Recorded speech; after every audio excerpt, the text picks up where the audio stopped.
Welcome to AP European History with Dr. Brovkin. Today we continue our discussion of World War II on the Eastern Front, or Operation Barbarossa, or Great Patriotic War, as the Russians call it. Last time we spoke about the beginning of the war, the Battle of Smolensk, the terrible losses that the Soviet Union suffered, and now we come to the actual Battle of Smolensk.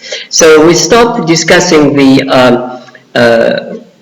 grave mistake that Hitler made, which probably cost him the collapse of Operation Barbarossa, but maybe of the whole war, and that is his decision to divert the troops from the group of armies center, Guderian's army and von Bock's army, into direction of Kiev, which they did, and then they took Kiev, and then we're finally coming to the resumption of the offensive against Moscow. So this is the subject of today's discussion, the actual Battle of Moscow. So the story resumes on the 16th of October. And that is when Guderian's army is back in action, and they begin the drive to Moscow. So they are still where they were in July, so 2 months is lost. They still are in Smolensk, which means they have 350 kilometers to go to Moscow. And they resume the offensive with the same kind of tactics, which basically means columns of tanks break through, smash everything, and then there's a kind of a pincer encirclement movement that they're trying to do. Guderian's army is advancing south of Moscow to the city of Tula, which is actually a famous arms works there that produces AK-47, which was not yet in action. And the other armies are going north of Moscow to the town of Tver, which at that time was called Kalinin, which is on the railroad linking Moscow and Leningrad. So this is the pincer movement they're trying to do. 2,500 tanks take part in this action. So what is happening is that they do advance, but the resistance of the Russians is becoming stiffer. The closer they go to Moscow, the harder the Russians fight. And there's one particular unit that is famous. There are movies and legends made about it. It's called Panfilov Division, where they kept on fighting to the last man. And they kind of created a sensation by the slogan, "There's nowhere else to retreat. Behind us is Moscow." And everybody began to sort of repeat these words and keep on fighting. So they advance and advance and advance, and quickly, by 2 weeks later, by the end of October, the advance units of Guderian's armies are 20 kilometers from Moscow. In fact, I saw myself footage from German Bundesarchive, which is a Federal Archive of Federal Republic of Germany, where these are original pictures that I saw myself that show through the binoculars, German officers do see the towers of Kremlin in the distance, which is 20 kilometers away. So that's the situation by the end of October. In fact, is that in the Battle of Moscow that I've just described in these 2 weeks, the German armies did encircle more of Soviet troops. And by official Soviet figures, 500,000 men were lost in 2 weeks, 500,000. The German sources say that they took 500,000 prisoners of war. So basically it means the pattern of the earlier months continues. Large numbers are encircled, and the German panzer columns continue to advance. Now, on October 10th, which is right at the beginning, or even before the actual beginning of the Battle of Moscow, General Zhukov is appointed as the commander of defense. Zhukov will become world famous, at least on the Russian side, because this is the general who led Russian armies into Berlin in 1945. So he's one of the most talented Russian generals, an equivalent to Guderian. Now, on the German side, it's very interesting to watch correspondence and the kind of reports that Guderian and other armies, the three key ones would be General Hoth and von Bock. So they report that by the end of October, which is all their successes, 1/3 of vehicles are not operational.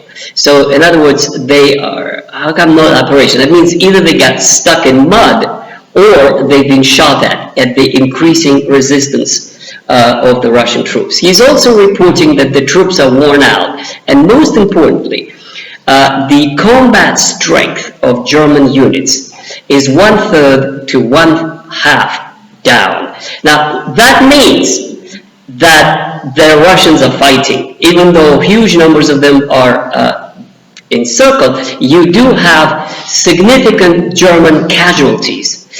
And I would think significant, because if you have 2 million army advancing and 1/3 to 1/2 is out of commission, wounded or killed, that means that the Russians are beginning to fight back. The weather begins to act more and more as an ally of the Russians, and at the end of October, this is the mud season.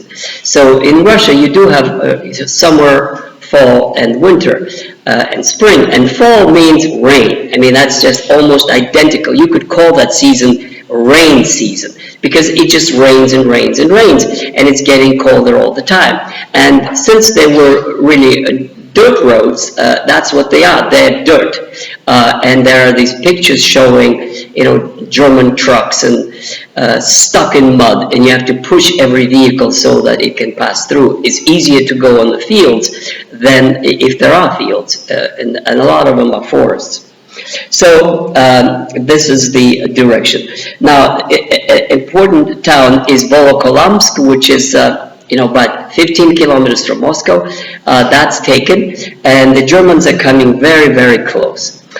And then comes, yes, also I forgot to mention, on the 16th of October, Stalin issues an order to withdraw state institutions from Moscow. In other words, there's a partial evacuation of Moscow is going on. Now that creates panic in Moscow, and many people who can, leave, a lot of them can't, because if they're attached to a factory, they just can't leave.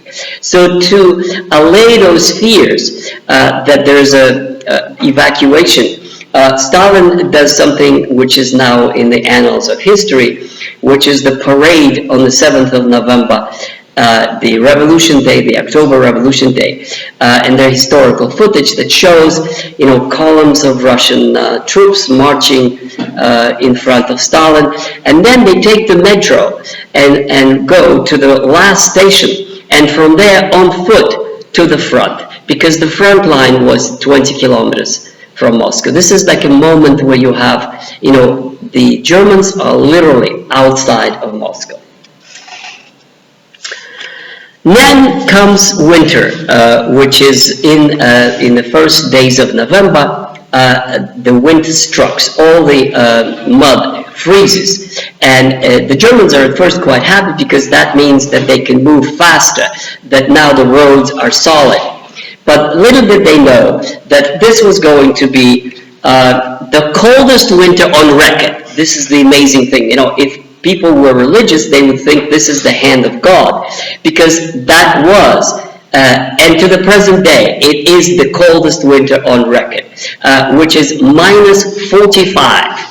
If you can believe it. Now, minus 20 is pretty hard. You have to close your mouth, because it's going to, what you breathe is going to turn into ice. Minus 45 is like Siberian weather. It's very, very cold. Now, and this is the thing, it shows lack of preparations of Hitler for the winter war. The Germans have no winter clothes, and that is amazing. This is supposed to be Plan Barbarossa. Apparently they thought it's going to be over, and this is the same mistake they did in Schlieffen Plan in World War I. I mean, it is lack of preparations. The Germans have no warm clothes, and a whole lot of them are just freezing. They have no gloves, they have no fur coats, they have no hats, other than the berets of summertime. So Guderian wrote to Hitler, that there are no replacement tanks coming. So this is the mighty German industry that is not providing the replacement tanks to the ones that were shot. And there is no warm clothes. And he wrote in his letter that more people are now casualties of the frost bites than of Russian bullets. So this means the German army is really getting weaker by the day.